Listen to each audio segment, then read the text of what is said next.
From Anshe Sfard Beth El Emeth Congregation, it's time to take 10 minutes for Torah with Rabbi Joel Finkelstein. Welcome to our discussion of Parshat Vayishlach, the ever-expanding land of Israel. Rashi begins the Parsha by saying that when Yaakov sent Malachim, Vayishlach Yaakov Malachim, when he sent angels, it's not a metaphor. Angels could be messengers. Yaakov sent messengers to Esav to tell him that he's coming in peace. No, says Rashi, he sent angels mamash. He actually sent the angels themselves. Which angels would he send? Well, we know. It mentions angels in last week's Parsha. It's not such an absurd thing to say that Yaakov sent angels, because we just learned that Yaakov, at the end of last week's Parsha, saw angels. He saw a camp of angels. He called it a camp of angels. Those are the last words of last week's Parsha. So the next words, Yaakov sent angels to Esav, means he took some of those angels and he sent them to Esav. Which angels did he send? So it would seem, it's mentioned in the Shari Aaron, that he sent the angels that he met before. Which angels did he meet? He met angels who were from the land of Israel, who had come outside of Israel to greet him outside the land of Israel. At this point, Yaakov is still outside Israel. Later in the Parsha, he'll cross over the Jordan and he'll come into the land of Israel. So who did he send? He sent angels from outside of Israel. Now the question is, what were these angels doing outside of Israel? If angels from outside Israel can go to outside of Israel, why did he need new angels? Last week's Parsha, who escorted him to outside of Israel? If angels from Israel can go outside of Israel, then let the angels from outside of Israel accompany him wherever he goes. But last week we learned in Parshas Vayetze that when he came into Israel, he needed new angels. Angels for outside of Israel cannot be used inside of Israel. Angels in Israel cannot be in Israel can't be used outside of Israel. Angels outside of Israel cannot be used in Israel. So what's going on? How could the angels of Israel have come outside of Israel? So the Shari Aaron, one of the modern anthologies, claims that the land of Edom, where Yaakov was coming from, this is not outside of Israel. Actually, the land of Edom is part of Israel. By extension, all the lands of Edom, Ammon, Moab, all the lands that belong to the family of Abraham, but were given to certain particular non-Jewish tribes like Edom, Esav, Lot, Ammon, and Moab, those lands are also part of Israel. So the angels of Israel can go to that part of Israel that's in Edom land, because Edom land is also part of Israel, or by extension, the land of Ammon and Moab is really part of Israel. But if that's the case, ask the Shari Aaron, 1 second. Ruth and Elimelech were blamed for leaving Israel. But the truth is, they didn't leave Israel. They went to Moab. Moab is part of Israel. What was the problem? Why was that a sin?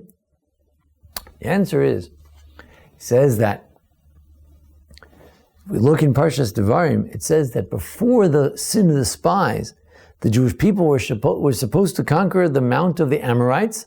That's the central spine of Israel, the northern and central hills of Israel, Judea and Samaria, and throughout Israel, all the way up to the Hermon. Ve'el kol shechinav. We were supposed to go even to the neighbors of Israel. Who were the neighbors of Israel? Ammon, Moab, and Har Seir. The Ammon, the land of Ammon, the land of today of Jordan or Transjordan, other side of the Jordan, including Mount Seir, including the Edomite sections, were supposed to be conquered by the Jews. But once we sin with the golden calf, with the sin of the spies, then the Torah says in Parshas Devarim, don't conquer Ammon, don't conquer Edom, these lands are not for you anymore. So apparently, had the Jews not sinned, had they not rejected the land of Israel with the sin of the spies, the land of Israel would have been more expensive. All of Israel, including parts of Transjordan, would be part of the land of Israel.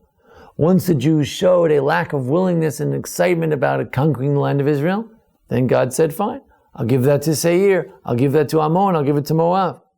So in the days of Yaakov, coming from the other side of the Jordan, he was still in Israel. The angels were still in Israel. But once Ruth came along, after the sin of the spies, then the other side of the Jordan was no longer considered part of the land of Israel. In fact, it says that in the end of days, then the land of Israel will be expanded again. The land of the Canaanite and the Kenizi and the three other tribes beyond the 7 tribes, the Canaanite, the Kenizi, the Kadmoni, will also be part of the land of Israel. As it says in Parsha Shoftim, if God expands your border, then you're going to add other cities of refuge.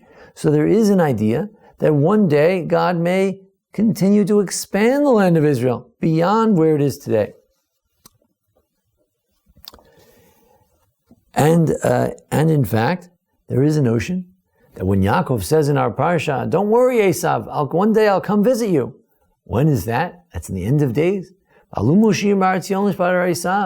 says in the book of Ovadia that one day the Mashiach, the redeemers of Israel, will come and they will land in Mount Esav, the mountain of Esav. They will once again take over the land of Esav.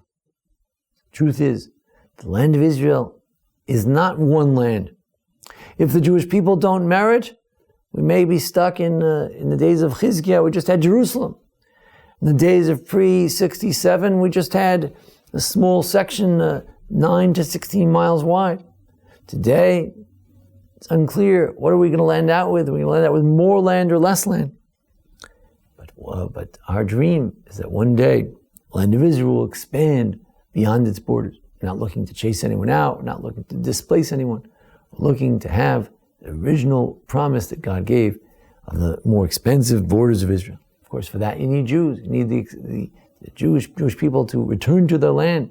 The millions of Jews around the world to return to their borders. Surely then it would be understood that the Jewish people need a greater land. And the land of Israel is not one place. The land of Israel can expand and contract depending on the state of the Jew. It can be as small as Jerusalem. It can be as large as to include many other lands as well.